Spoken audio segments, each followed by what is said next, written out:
Maximum traction, enormous drive dynamics, and always top-notch safety, or as we at Audi would say, Quattro. There's hardly a technology that in the automotive industry has shaped the image of a brand so much as Quattro has done for Audi. All-wheel drive also, of course, always means extra components, more weight, and thus more fuel consumption. So at the end of the day, are all the advantages of the Quattro paying in on purchasing efficiency? And what's the potential that Quattro offers for electric mobility? These and other questions is what we will be looking at today in the Tech Talk, efficiency and electric.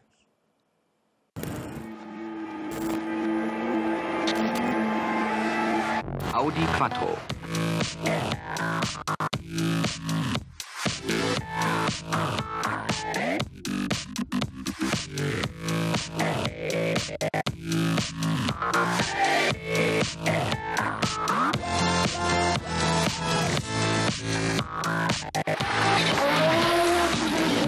Ici ça avance.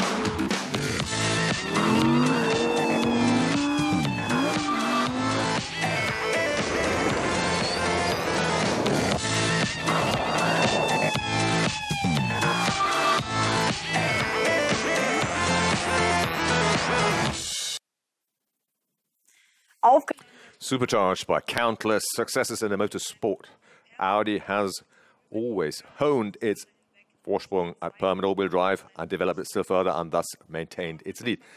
But now, let's have a look at some of these milestones. At the very start, the objective of development was all about traction, clearly.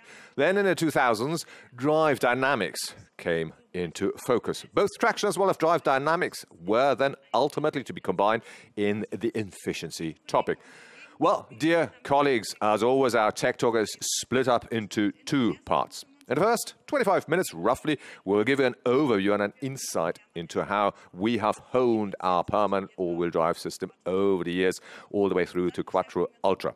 And then we will also address the question, what's the potential that Quattro has in electric mobility? This is followed by a Q&A session where we look forward to chatting directly with you. So you can use already during the presentation the chat function to send in your questions during that first part. So write in and we will come back to these questions later. Otherwise, we would like to hear directly from you in audio and video signal, so you will live here with us in the studio. So, how did we manage, at the end of the day, to have our permanent all-wheel drive system fitted to utmost efficiency? And the answer to this comes from Dieter Weidemann. Hello, Dieter. Well, the advantages of Quattro are obvious.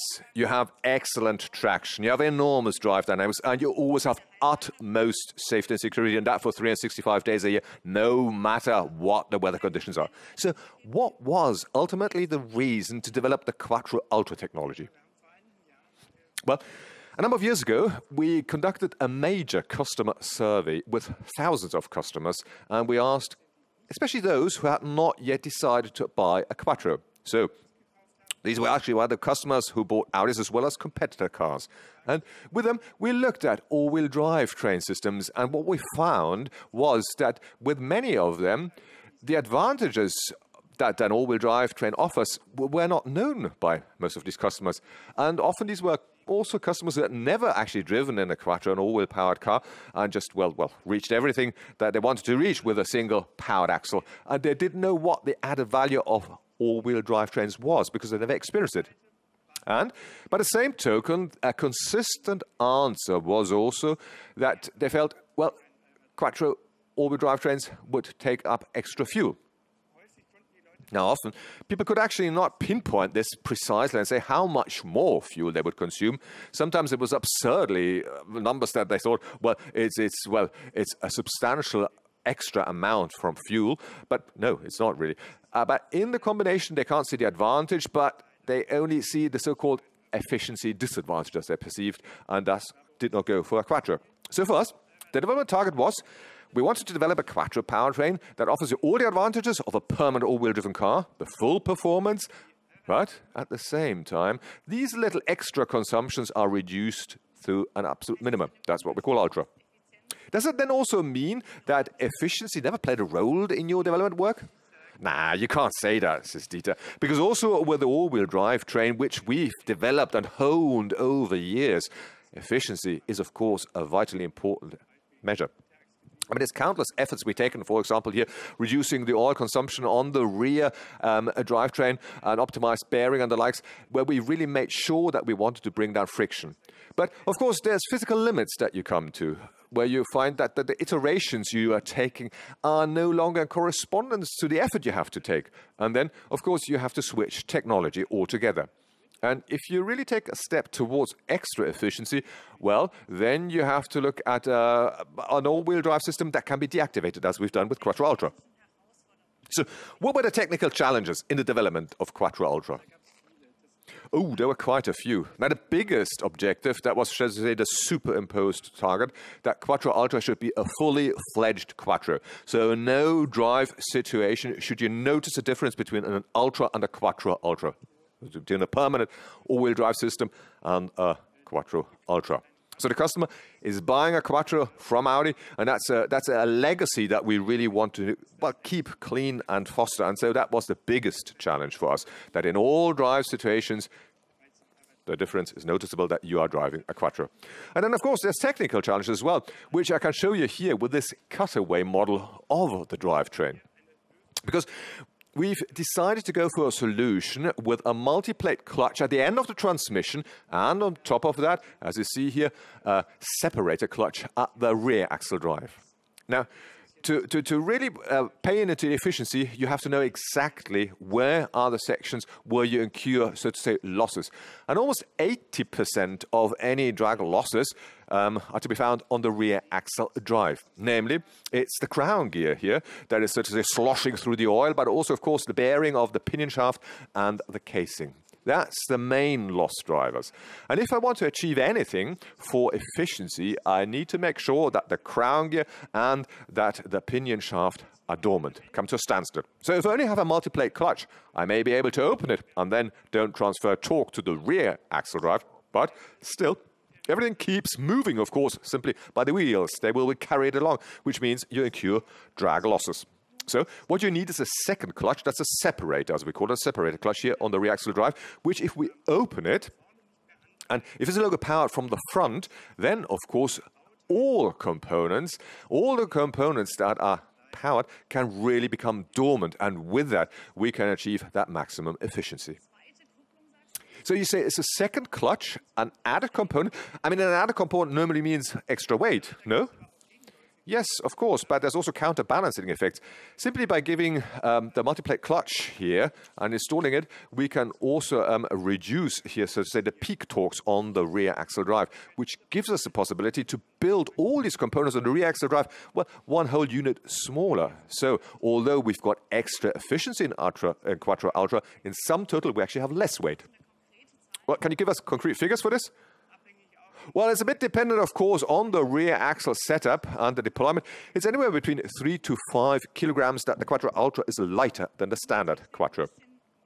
Now, moving a bit from the technology to the operating mode, and let's have a look at this technical animation. Dieter, talk us through it, please. Indeed, gladly. So what you can see, if you don't quite know, or after getting started the car, you will always be in all-wheel drive mode. And in situations where you're 100% certain there's no difference, you can go and switch to front-wheel drive mode. So the philosophy is different than you would think, namely other producers that have principally a front-wheel drive system, and if they need, they switch to all-wheel drive. No, we always have the all-wheel drive system activated first, and especially on poor road conditions, if we detect that, and if we have high torques, then the customer has always the all-wheel drive system activated. And of course, this has to happen at lightning speed and unnoticeable for the driver. So you don't, as a driver, notice whether it's front-wheel drive or all-wheel drive mode. That's not something you can discern. How we've done technically, here, you can see it now in the following animation. If we're switching to front-wheel drive mode, first of all, we actually deactivate the multi-plate clutch, and so no torque is transmitted to the rear axle, which then means we can now open the claw clutch at the rear.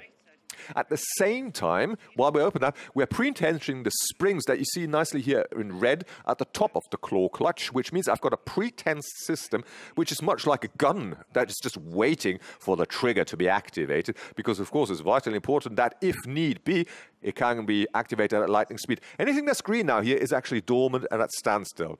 Now, if there's a situation where we need all-wheel drive mode again, then we synchronize the dormant parts, first of all, to swing in again with the all-wheel clutch, and then at lightning speed, activate the claw clutch. And as you can see here then, well, from all the components that we're looking at, this is geared to maximum reactivation speed.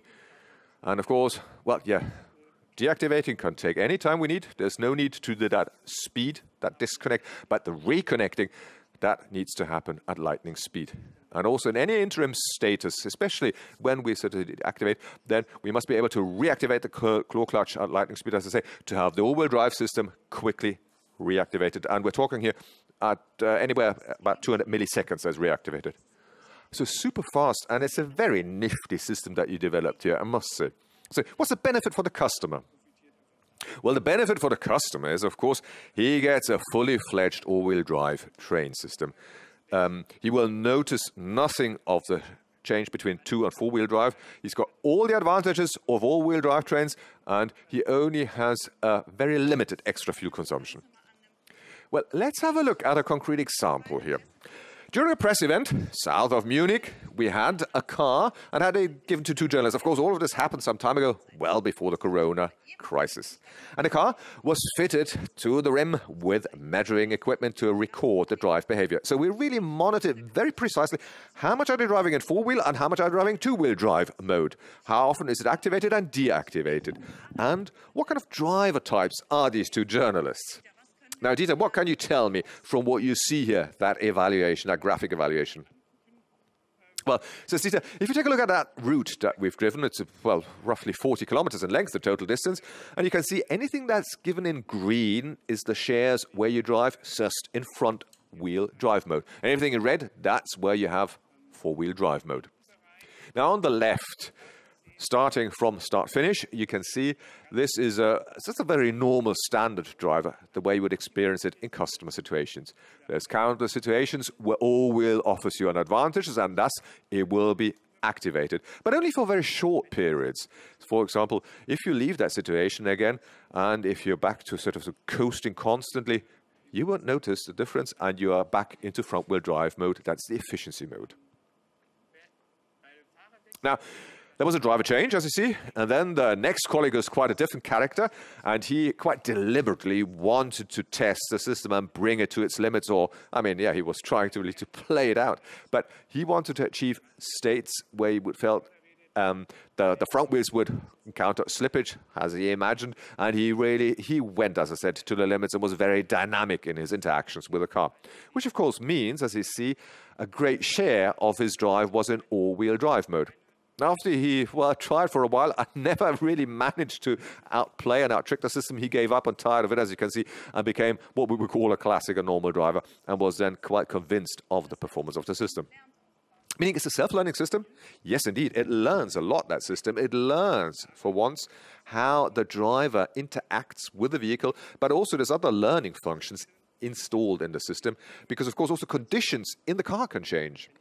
For example, if I've got summer tires and switch to winter tires, I've got a completely different slippage coefficient, something the system will learn. Then also the components that are individually fitted to a given car, of course, have different friction ratings, and they will also be learned. So every time we deactivate, we are looking at the gradients. So there is plenty of learning functions that are constantly optimized as we talk, and so that activation and deactivation, well, improves time and again.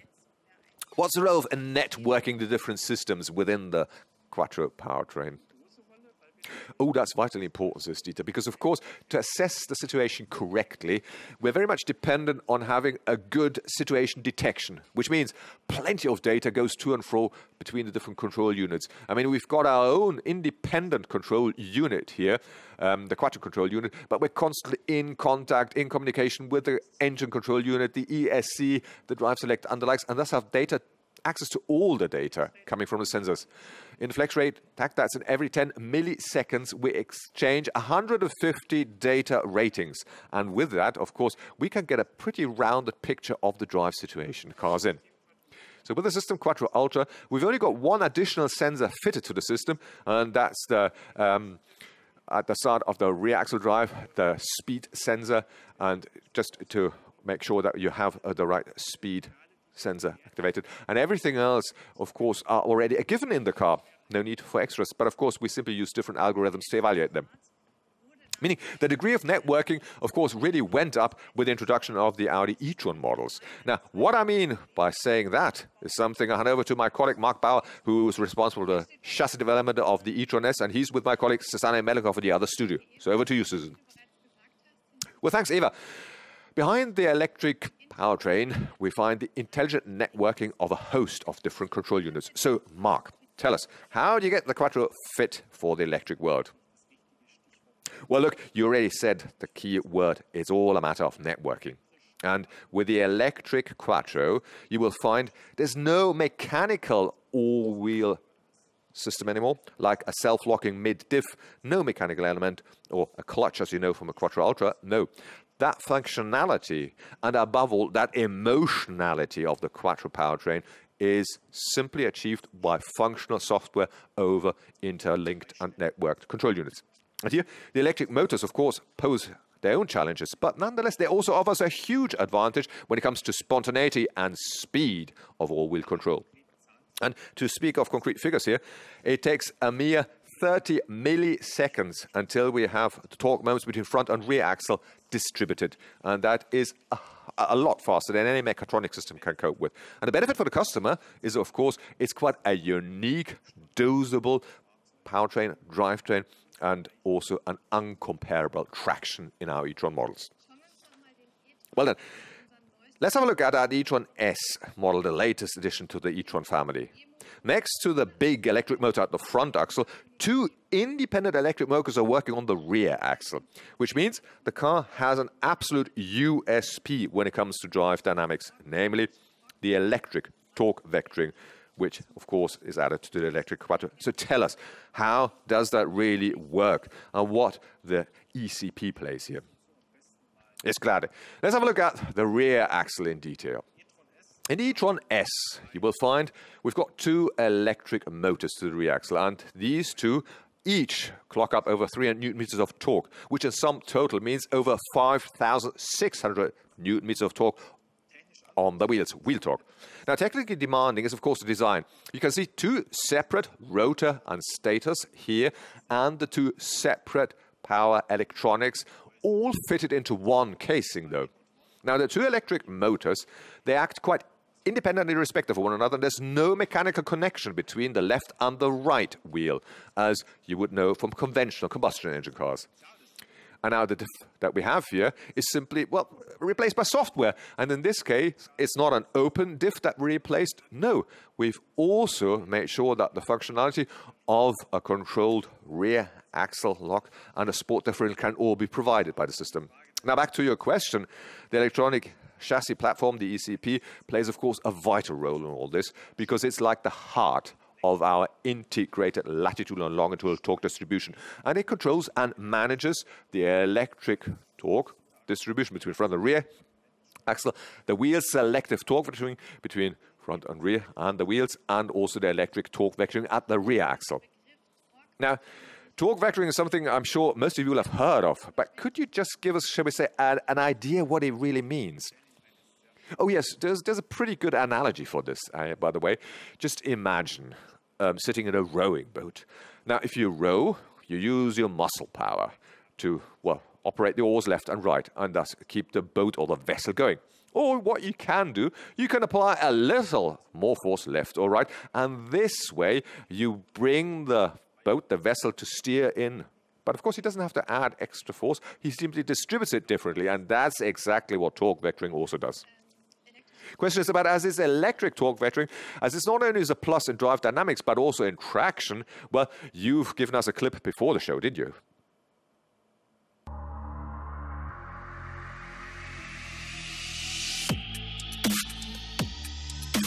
We are here now at the Audi Driving Experience Center in Neuburg. And we're using our proving ground to show you the technology of electric torque vectoring. In electric torque vectoring, we are not only able to improve the vehicle's agility, moreover, we have the possibility to set a new benchmark regarding traction and vehicle stability. In an open differential, the torque of the wheel with the lower friction determines the force that is applied to the other wheel. On the rear axle, where we don't have this mechanical connection between the left and the right rear wheel, we can totally independent shift the torque and use the maximum of traction for the driver. Yeah, we're just using the track to show you how the technology works. That function can be applied directly to normal road surfaces. Imagine a very icy road, imagine a wet road. Electric torque vectoring always gives you a maximum of traction and stability in every situation. So let's take a deeper look how that works in reality. Therefore, we are here on our track, on our off-road parcours. And if we look on the front axle, we see the wheel with the open differential, it's just spinning. Now let's take a deeper look on the rear axle, which is very interesting. Electric torque vectoring helps us. The wheel is standing, you're shifting all the torque to the other side, which gives the customer a maximum of traction, and that is Quattro.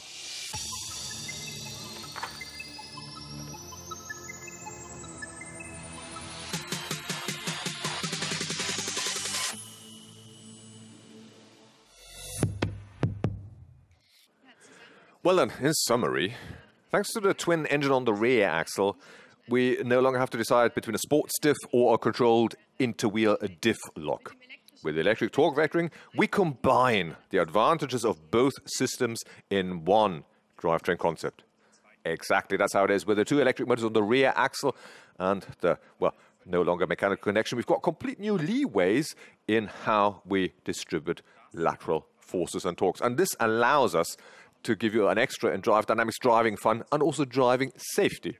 And the customer will experience this not just, shall we say, at the physical limits of the car, but he will notice this and will experience this at every steer-in, at every roundabout, at every situation he's in, with the excellent traction of, well, different friction ratings on a wet road, for example.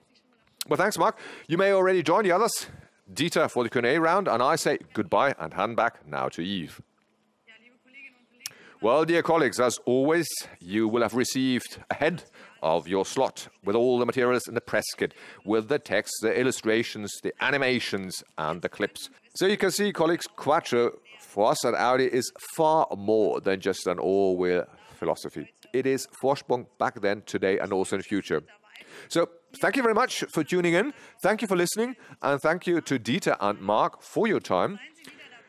Stay tuned and stay with us at one of our next Tech Talks, where it's all about Formula E, and also befitting the time and season, it will all be looking at light technology. So stay healthy and see you soon.